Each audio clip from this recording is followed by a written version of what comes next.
तो देखिए, दीपावली आ चुकी है और दीपावली की धूम हर जगह देखने को मिल रही है। दिवाली की रोशनी और रौनक के बीच एक डरावना साया भी मंडरा रहा है। अब आप सोच रहे होंगे ये कैसा साया है, क्योंकि हम आपको बताएंगे कि लक्ष्मी जी का वाहन जो उल्लू होता है वो इस वक्त संकट में है।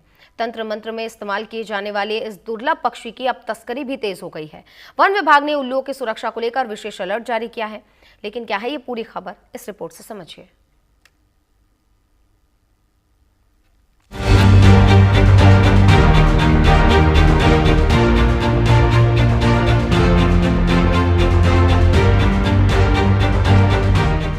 उत्तराखंड के विकास नगर में दिवाली का पर्व रोशनी, लक्ष्मी पूजन और खुशियों का त्योहार के रूप में मनाया जाता है। लेकिन इसी वक्त जंगलों में एक खामोश शिकारी साया पसारने लगता है।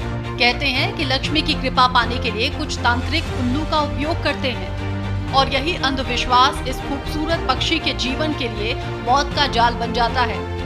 दिवाली से पहले देश भर में उल्लू की तस्करी के मामले बढ़ जाते हैं। इसी को लेकर उत्तराखंड के जंगलों में भी वन विभाग ने चौकसी बढ़ा दी है। खास टीमों को गश्त और निगरानी के लिए भेजा गया है ताकि किसी भी शिकार या तस्करी की कोशिश को रोका जा सके। उल्लू की पूजा जो है विशेष करके लक्ष्मी की पूजा मानी जाती है और उल्लू लक्ष्मी का वाहन है और पंचोपचार से और षोडशोपचार से भी उल्लू की पूजा की जाती है। और विशेष करके पंचोपचार से दिवाली के समय में इसकी विशेष पूजा होती है और फिर लक्ष्मी का वाहन है, लक्ष्मी की पूजा की जाती है। इसलिए विशेष करके उल्लू की पूजा इन्हीं दिनों में, दिवाली के दिनों में, दिवाली के समय में की जाती है। वहीं जानकार मानते हैं कि उल्लू की तस्करी सिर्फ अंधविश्वास का नतीजा है, लेकिन इसके चलते वन्य जीव संतुलन पर गहरा असर पड़ता है। प्रकृति के इस निश्चल पक्षी को बचाने के लिए वन विभाग ने विशेष अभियान चलाया है। हमेशा एक, जैसे कहना चाहिए, संकट की स्थिति जो है उनके लिए उत्पन्न होने की संभावना रहती है, तो बहुत सारी ऐसी चीजें हैं जो कि हमारे स्तर पे की जाती हैं।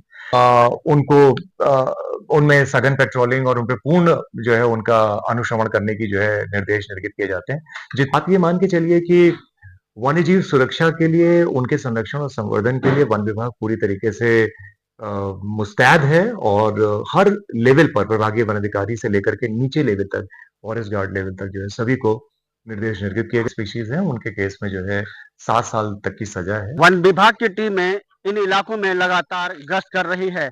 अब सवाल यह है कि हर साल दिवाली पर उल्लू के शिकार की एक कहानी आखिर क्यों बार बार दोहराई जाती है। कहीं न कहीं सख्त सामाजिक संदेश की कमी भी महसूस होती है। अंधविश्वास की आड़ में प्रकृति से खिलवाड़ किसी भी रूप में सही नहीं ठहराया जा सकता। अब वक्त है अपनी सोच बदलने का, ताकि लक्ष्मी के वाहन उल्लू को भी मिले जीने की रोशनी। Bureau report, news India.